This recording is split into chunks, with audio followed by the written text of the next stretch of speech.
Hi guys, welcome back to my channel. Last part में हमने देखा था वुयिंग कैसे भी वांग जी को मना लेता है और उसका हाथ पड़ना शुरू कर देता है। वुयिंग उसके हाथ पर एक जगह फिंगर रखते हुए कहता है, लंजा, यहाँ पर मुझे कुछ बहुत ही इंटरेस्टिंग नजर आ रहा है। तुम्हारी बहुत ही हाई चांस है मेरी हाइट के एक लड़के के साथ डेट पर जाने के। शायद वो लड़का तुम्हारे बहुत पास ही में है, जरा अच्छे से देखो। वांग जी सोचने लगता है वो फिर से नॉनसेंस बातें कर रहा है और वो वुयिंग से कहता है, ऐसे कौन पाम रीडिंग करता है। वुयिंग उससे कहता है, तुम्हें कुछ नहीं पता लंजा, माउंटेन के मास्टर ने मुझे सिखाया था। वांग जी उससे कहता है, क्या तुम्हारी बकवास हो चुकी है। वुयिंग उससे कहता है, बस एक बात और पूछनी है, क्या मैं डेट के लिए हाँ समझूं। वांग जी उसे एक फ्लैट लुक देता है और तुरंत उसे अपना हाथ छुटा लेता है। अब वांग जी वेंडिंग मशीन की तरफ ध्यान दे रहा था। उसे लगा था कि वुयिंग अपने आप ही वहां से चला जाएगा, लेकिन वुयिंग एक ऑरेंज जूस की कैन उसके हाथ में निकाल कर दे देता है और उससे कहता है, तो तुम्हें ये पीना था, पहले ही मुझे बता देते। वांग जी फिर उसकी तरफ घूर कर देखता है तो वुयिंग कहता है, क्या मैंने रॉन्ग गैस किया, ऑरेंज जूस नहीं तो शायद तुम्हें मिल्क टी पीनी होगी। वांग जी उससे कहता है, तुम एग्जैक्टली कर क्या रहे हो। वुयिंग कहता है, क्या तुम्हें समझ नहीं आ रहा, मैं तुमसे डेट पर चलने के लिए पूछ रहा हूँ। आज रात मैं फ्री हूँ, अगर तुम हाँ कहो तो। वांग जी उससे कहता है, लंच ओवर हो गया है, मैं जा रहा हूँ। वुयिंग कहता है, क्या तुम हर बार यही एक्सक्यूज दोगे, कुछ नया तो बोलो। वांग जी कहता है, अपने वर्क पर ध्यान दो। वुयिंग कहता है, तो तुमने सच में कुछ नया बोला, मेरे लिए बहुत बड़े ऑनर की बात है। अब लंजा ने इतने प्यार से बोला है तो मैं अपने वर्क पर ध्यान देता हूँ, हम बाद में मिलते हैं। वांग जी फिर उसे घूर कर देखता है और वुयिंग हंसते हुए वहां से चला जाता है। ऑफिस खत्म होने के बाद वांग जी जब पार्किंग लॉट में शिचैन से मिलता है तो शिचैन उससे कहता है, वांग जी, जो न्यू गेस्ट तुम्हारी टीम में आए हैं क्या वो ठीक है। वांग जी कहता है, क्यों। तो शिचैन कहता है, क्योंकि अगर तुम्हें कोई प्रॉब्लम है तो हम उन्हें स्विच कर सकते हैं। वांग जी तुरंत कहता है, नहीं, उसकी कोई ज़रूरत नहीं होगी, मैं उसे हैंडल कर सकता हूँ। शिचैन मुस्कुराते हुए कहता है, लगता है मिस्टर वे कुछ ज़्यादा ही टैलेंटेड हैं। वांग जी उनका कोई जवाब नहीं देता। वांग जी ऑफिस में बैठा अपने लैपटॉप पर कुछ सर्च कर रहा था। एक फीमेल एम्प्लॉय वहां आती है, वांग जी से प्रोजेक्ट के बारे में कुछ डिस्कस करती है, लेकिन वांग जी का ज़्यादा कुछ ध्यान उस पर नहीं था। उसके जाने के बाद वांग जी फिर से अपने लैपटॉप पर ध्यान देता है। वांग जी अपने ड्रीम्स से रिलेटेड सर्च कर रहा था, जिसमें लिखा था कि अपने सपनों में किसी ऐसे इंसान को देखना जो आपसे बहुत प्यार करता हो, वो आपकी इंटेंस फीलिंग्स को दिखाता है। हो सकता है वो स्पेशल समवन आपके आसपास ही हो, और अगर आप अपने सपनों में उसके साथ लव मेकिंग भी करते हैं तो वो आपकी सेक्सुअल नीड्स को दर्शाता है। वांग जी तुरंत लैपटॉप बंद कर देता है। ऑफिस में भी सारे एम्प्लॉयज आपस में बातें करने लगे थे कि आजकल मिस्टर लैंड कुछ डिस्ट्रैक्टेड रहने लगे हैं, उनका ध्यान कहीं और रहता है। तभी एक कोवर्कर कहता है, हो सकता है प्रोजेक्ट के प्रेशर की वजह से ऐसा हो रहा हो। अगले दिन ऑफिस में वांग जी जब काम कर रहा था, जैसे ही लंच का टाइम होता है तुरंत उसका फ़ोन वाइब्रेट होता है। वुयिंग ने उसे मैसेज किया था, लंजा मेरे साथ लंच करो ना। वांग जी उसे रिप्लाई करता है, मैं बिजी हूँ। वुयिंग एक रोने वाला स्माइली बना देता है और उससे कहता है, ऐसा मत कहो लंजा, तुम्हें कुछ तो खा लेना चाहिए, लंच टाइम हो गया है, प्लीज़ जल्दी से कैफेटेरिया में आओ, मैं तुम्हारा इंतज़ार कर रहा हूँ। वांग जी उसे रिप्लाई करता है, नहीं।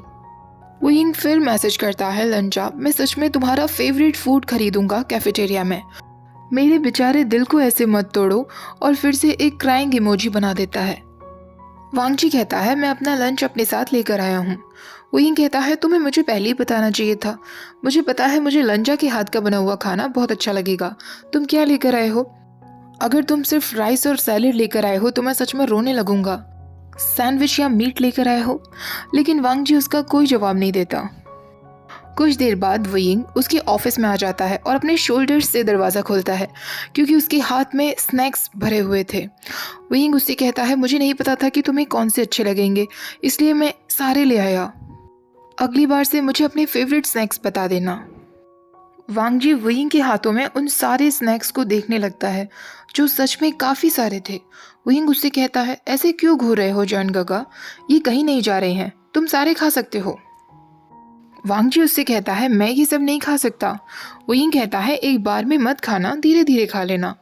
ये सब मेरे फेवरेट स्नैक्स हैं। अपना लंच एंजॉय करो लंजा, बाद में मिलते हैं। ऐसा कहकर वयिंग वहाँ से चला जाता है।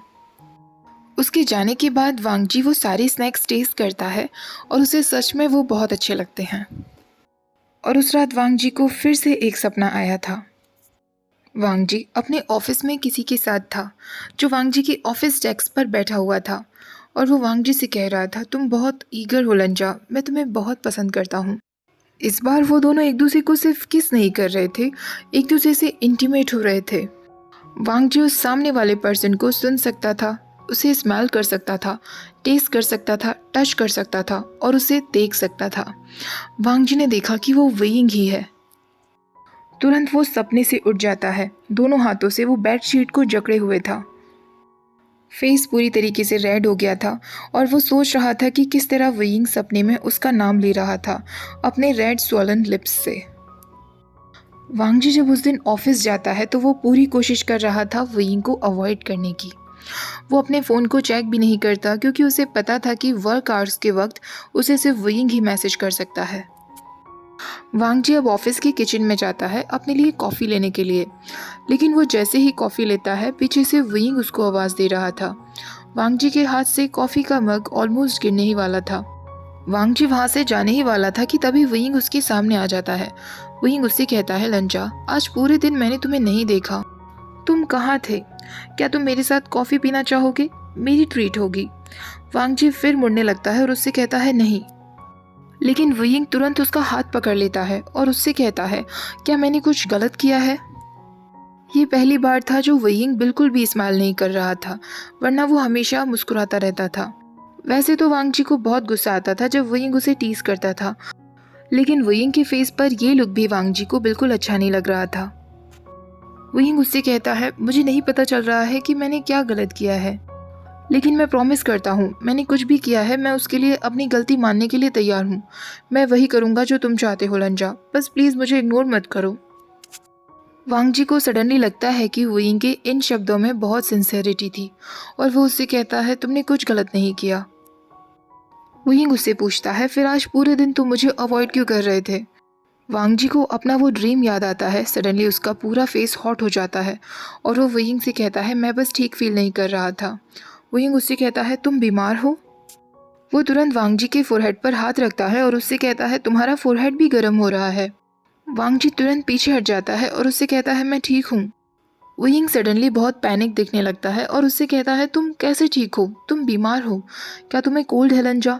और अगर तुम ठीक फील नहीं कर रहे थे तो तुम ऑफिस क्यों आए? तुम्हें घर रहना चाहिए था, रेस्ट करना चाहिए था। इतना हार्ड वर्क क्यों करते हो? वांगजी उससे कहता है, तुम मेरी परवाह मत करो। वयिंग कहता है, क्यों ना करूं? क्या मैं तुम्हें हार्टलेस लगता हूं? अगर तुम्हारी जगह कोई कंप्लीट स्ट्रेंजर भी होता ना, तब भी मैं उसकी परवाह करता। और तुम तो वो हो जिसे मैं बहुत पसंद करता हूँ, तो ऑफकोर्स मैं परवाह करूँगा। वांगजी उससे कहता है, मैं ठीक हूँ। तभी वांगजी को किसी का कॉल आ जाता है। वांगजी उस कॉल को पिक करता है और वयिंग को एक्सक्यूज़ मी बोलकर अपने ऑफिस से बाहर निकल जाता है। फ़ोन पर बात करते करते वांगजी को पता ही नहीं चला कि कब उनके ऑफिस आवर्स ख़त्म होने का टाइम भी हो गया था। वांगजी को पता था कि अब तो उसके ऑफिस में कोई भी नहीं होगा, वयिंग जा चुका होगा। जैसे ही वांगजी अंदर जाता है वो वयिंग को देखकर उससे पूछता है, तुम यहाँ क्या कर रहे हो? वयिंग कहता है, लंजा, मैं तुम्हारा इंतज़ार कर रहा हूँ। वो उसे एक पेपर देते हुए कहता है, ये मैंने तुम्हारे लिए बनाया है।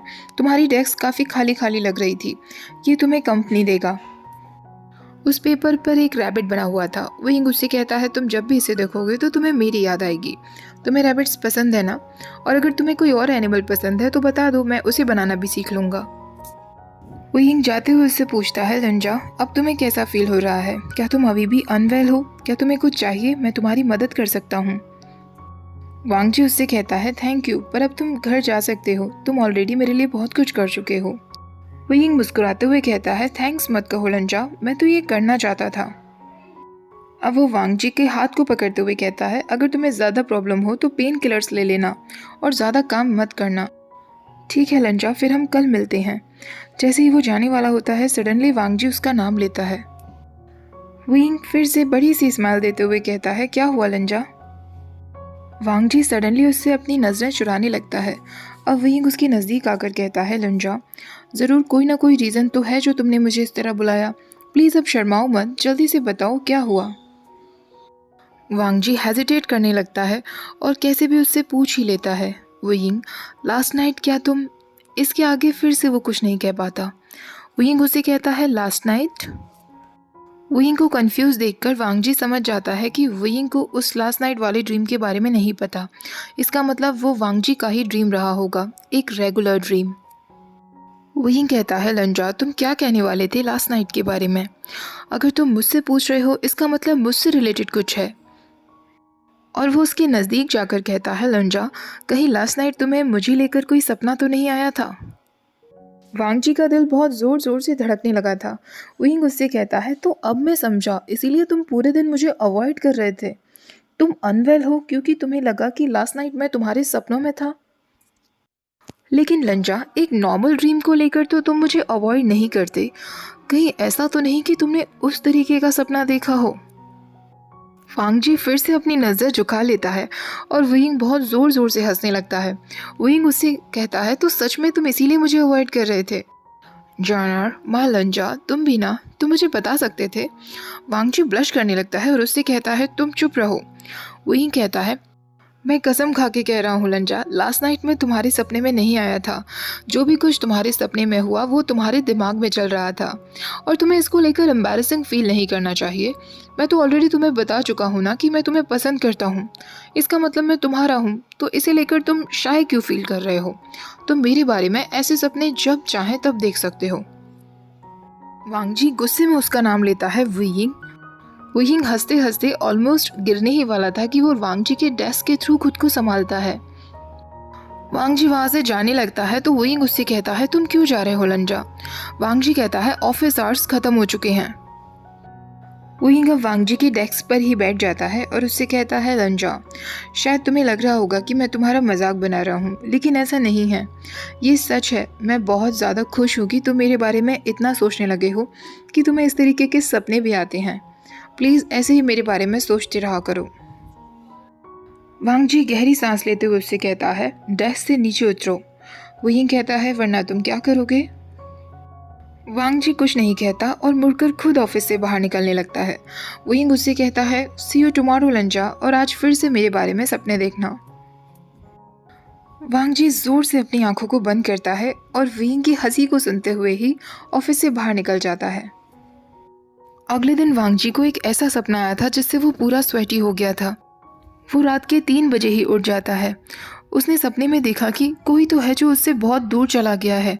वांग जी को वो वाटर बोतल दिखाई देती है जो वियिंग ने उसे दी थी वार्म वाटर के साथ, और उसे पेन किलर्स लेने के लिए भी कहा था।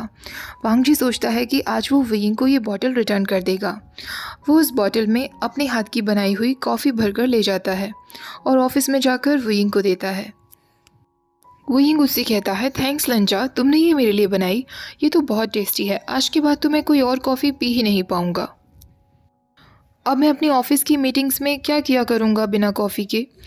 वांग जी उससे कहता है मैं कल तुम्हारे लिए और बना लाऊंगा। वियिंग कहता है क्या सच में। वांग जी कहता है हाँ।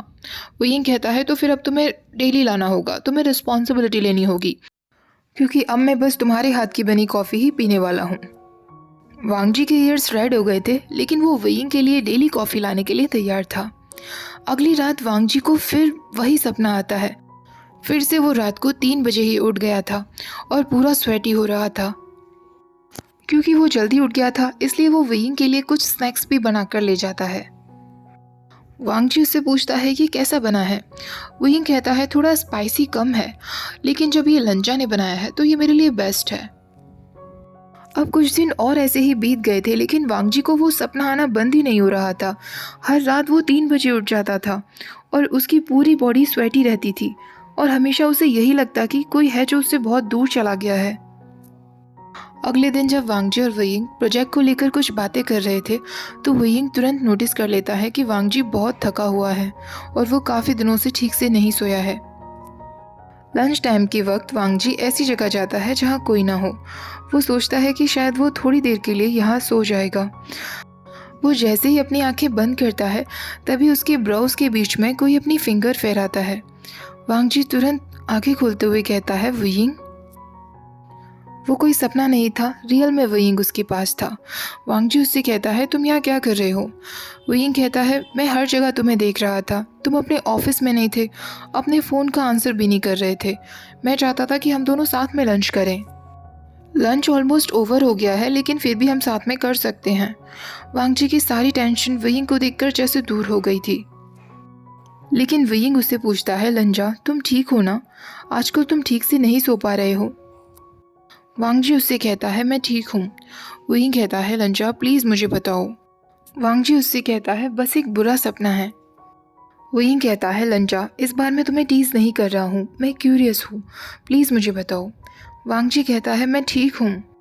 वयिंग कहता है लंजा वैसे तो तुम यॉर्निंग करते वक्त बहुत क्यूट लगते हो, लेकिन ऑल टाइम यॉर्निंग करने का मतलब है कि तुम ठीक से नहीं सो पा रहे हो और मैं अपने जन गगा की आंखों के नीचे डार्क सर्कल्स नहीं देख सकता।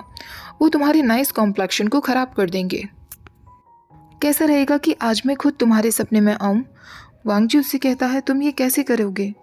वयिंग कहता है मैंने तुम्हारे सपनों में आना बंद किया था क्योंकि तुम ठीक से नहीं सो पा रहे थे, लेकिन अब भी तुम्हारी वही हालत है। क्यों ना सिर्फ आज के लिए मैं तुम्हारे सपनों में आऊँ, शायद मैं तुम्हारी कुछ मदद कर सकता हूँ। वांग जी उससे कहता है मेरे सपनों में आना, क्या तुम ये सब कंट्रोल कर सकते हो? वयिंग कहता है तो तुम्हें क्या लगता है लंचा, ड्रीम्स में जो हमारी मीटिंग हुई थी क्या वो बस एक कोइंसिडेंस था? मैंने जो भी कुछ कहा था वो सच कहा था। वांग जी उससे काफ़ी सारे क्वेश्चंस पूछना चाहता था कि कैसे वो ये सब कंट्रोल कर सकता है, क्यों कर सकता है और वो क्यों उसके सपनों में आया था, लेकिन वो उससे कुछ नहीं कह पाता और वयिंग से सिर्फ कह देता है ठीक है तुम्हें जो ठीक लगे। वयिंग कहता है ठीक है लंजा, फिर आज रात सपने में मिलते हैं, ये हमारी एक डेट होगी। दरअसल वांग जी सपने में खुद से दूर होते हुए जिसे देख रहा था वो और कोई नहीं वयिंग ही था, वो ब्लैक रोब्स वाला वयिंग जिसने रेड हेयर टाई पहनी हुई थी। वयिंग जाते जाते उससे कह रहा था लंजा मैंने तुम्हारे साथ बहुत अच्छा समय बिताया, लेकिन शायद अब समय आ गया है कि हम अलग अलग हो जाएं। वांग जी वयिंग को रोकने की कोशिश कर रहा था लेकिन वयिंग उससे अपना हाथ छुड़ा रहा था। वयिंग फिर उससे हंसते हुए कहता है मेरी काइंडनेस को कुछ और मत समझो लंजा, वैसे भी तुम मुझे अपने साथ हमेशा के लिए नहीं रख सकते। मेरा जाना निश्चित है, मुझे जाना ही होगा। अपना ख्याल रखना लंजा, थैंक यू फॉर एवरीथिंग। वांग जी वयिंग को पुकार रहा था, उसके पीछे जाने की कोशिश कर रहा था, लेकिन उसके लेग्स मूव ही नहीं कर रहे थे। वांग जी जोर जोर से चिल्ला रहा था वयिंग, लेकिन वयिंग जैसे डार्कनेस में गायब हो गया था। तभी पीछे से कोई अपना हाथ लाकर वांग जी की आंखों पर रख लेता है और उसके कान में कहता है सब कुछ ठीक है लंजा, ये बस एक सपना है, एक बुरा सपना, मैं कहीं नहीं गया हूँ, मैं यही हूँ तुम्हारे पास। वांग जी के सपनों से धीरे धीरे डार्कनेस गायब होने लगी थी। वांग जी देखता है कि वयिंग उसी ब्लैक टी शर्ट और ग्रे स्वेट पैंट्स में था। वांग जी उससे कहता है वयिंग क्या ये तुम हो? वयिंग जेंटली वांग जी के फोरहेड से स्वेट साफ करने लगता है और उससे कहता है हाँ लंजा ये मैं हूँ, मुझे माफ़ कर दो लंजा, मुझे ये पहले से ही नोटिस करना चाहिए था। तुम्हें जो बुरे सपने आ रहे थे वो इसी को लेकर आ रहे थे ना? वांग जी सोचने लगता है कि वयिंग कैसे नोटिस कर सकता था, मैंने तो कभी इस बारे में उससे बात नहीं की। वयिंग तुरंत उसे गले लगा लेता है और उससे कहता है लंजा मेरी बात सुनो, ये कभी नहीं होगा, तुम्हें ये सब से डरने की कभी भी ज़रूरत नहीं है, मैं कभी तुम्हें छोड़कर नहीं जाऊंगा जैसा कि मैंने कहा था। तुम मुझसे इतनी जल्दी पीछा नहीं छुड़ा सकोगे लंजा, मैं अभी बहुत सारी चीज़ें तुम्हारे साथ करना चाहता हूँ, तुम समझ गए ना? वांग जी भी वयिंग को खुद को गले लगाने देता है। वयिंग उसे स्माइल करते हुए कहता है मैं तुम्हें पसंद करता हूँ लंजा, तुम्हें क्यों ऐसा लगता है कि मैं बस तुम्हें टीज करता हूँ? वांग जी उससे कहता है क्योंकि तुम हर किसी के साथ फ्लर्ट करते हो। वयिंग पूरी तरीके से शॉक रह गया था और वो बुरी तरह हंसना चाहता था और वो वांग जी के चीक्स को पिंच करते हुए कहता है तो तुम्हें जलन हो रही थी? वांग जी उसका हाथ हटाते हुए कहता है उस दिन तुम जब पाम रीडिंग कर रहे थे तो तुम सबके साथ फ्लर्ट कर रहे थे। वयिंग उससे कहता है अब मैं समझा लंजा, तुम्हें लगा था कि मैं सबको वैसे ही ट्रीट करता हूँ जैसे तुम्हें कर रहा हूँ, तो तुम्हें लगा मैं किसी भी बात को लेकर सीरियस ही नहीं हूँ और मैं तुमसे कोई प्यार व्यार नहीं करता। लेकिन मैं तुम्हें एक सच बात बता दूँ, मैंने वो पाम रीडिंग वाली बात कही थी उस दिन क्योंकि बस मैं तुम्हारा हाथ पकड़ना चाहता था। वांग जी अचानक से शॉक रह जाता है तो वयिंग उससे कहता है मैं तुम्हारी अटेंशन पाना चाहता था लंजा, क्योंकि तुम मेरी तरफ देखते ही नहीं थे। मुझे ऐसा लगने लगा था कि शायद तुम्हें सच में मेरी कोई परवाह ही नहीं है। वांग जी उसकी तरफ फिर से गुस्से में देखता है तो विंग कहता है, हाँ मुझे पता है मैं शेमलेस हूँ और पता नहीं क्या क्या हूँ, लेकिन लंजा मैं तुम्हें सीरियसली कह रहा हूँ, मैं तुम्हें प्यार करता हूँ जितना तुम इमेजिन भी नहीं कर सकते, उससे भी ज़्यादा, और मैं तुम्हारे लिए कुछ भी कर सकता हूँ। वांग जी उससे कहता है, क्या तुम प्लीज़ ये सब कहना बंद करोगे। उसकी पूरी बॉडी हीट हो गई थी। विंग कहता है, अब जब मेरे पास माउथ है तो मैं तो बोलूँगा ना, और अगर तुम्हें इतना ही बुरा लग रहा है तो मुझे पास ही के वॉशरूम में ले जाओ और मेरा मुंह बंद करा दो। तुम मेरे साथ जो चाहो वो कर सकते हो लंजा। इससे पहले कि विंग अपनी बात कंप्लीट करता, वांग जी तुरंत उसे किस कर लेता है। विंग उसे अपने और नज़दीक खींच लेता है और अपने फिंगर्स वांग जी के बालों में फहराने लगता है। वांग जी ने विंग की शर्ट को खोल दिया था और उसका हाथ विंग की चेस्ट पर था। वो बार बार एक दूसरे को किस करते हैं। वो एक दूसरे से अलग बिल्कुल नहीं होना चाहते थे। वांग जी विंग की लिप्स को बाइट कर लेता है। वांग जी उसे किस करते हुए विंग की नेक पर आ जाता है। वांग जी ने विंग की शर्ट को पूरी तरीके से निकाल दिया था। वांग जी विंग के फास्ट हार्ट बीट को भी सुन सकता था। विंग उसे कहता है, मुझे क्लेम करो लंजा, मुझे अपना बना लो, मैं ऑलरेडी तुम्हारा हूँ। इस बार वांग जी जब सुबह उठता है तो वो बहुत गहरी सांस ले रहा था। वो अपने लिप्स को टच करता है। विंग का टेस्ट अभी भी उसकी टंग पर फील हो रहा था। दूसरी तरफ विंग भी नींद से जाग गया था। पूरे रूम में इंसेंस बर्नर की खुशबू थी। उसके बेड के नीचे एरे बना हुआ था। उसकी पूरी एनर्जी ऑलमोस्ट ख़त्म ही हो गई थी उसे यूज़ करने की वजह से, लेकिन विंग को बहुत अच्छा फील हो रहा था ये सोचकर कि लंजा अब चैन से सो रहा होगा। वो अपने नेक पर हाथ फिराता है जहाँ लंजा के टीथ अभी भी उसे फील हो रहे थे। उसे पता था कि उसके नेक पर ज़रूर एक बहुत बड़ा मार्क होगा। ओके गाइस, इस पार्ट को यही ख़त्म करते हैं। तो वांग जी को अपने पुराने जन्म का कुछ भी याद नहीं है। उसे बस इतना याद है कि कोई तो था जो उससे बहुत दूर गया था, शायद इसलिए उसे ऐसे सपने आ रहे थे। आगे देखते हैं कि वांग जी को सब कुछ याद कब आता है। लेकिन अब मॉडर्न वर्ल्ड में भी विंग और वांग जी की रिलेशनशिप में प्रोग्रेस होने लगी है। लेट्स सी आगे के चैप्टर में क्या होता है। वीडियो पसंद आया हो तो लाइक, शेयर और चैनल को सब्सक्राइब करना मत भूलिएगा। Thank you for watching. Bye bye.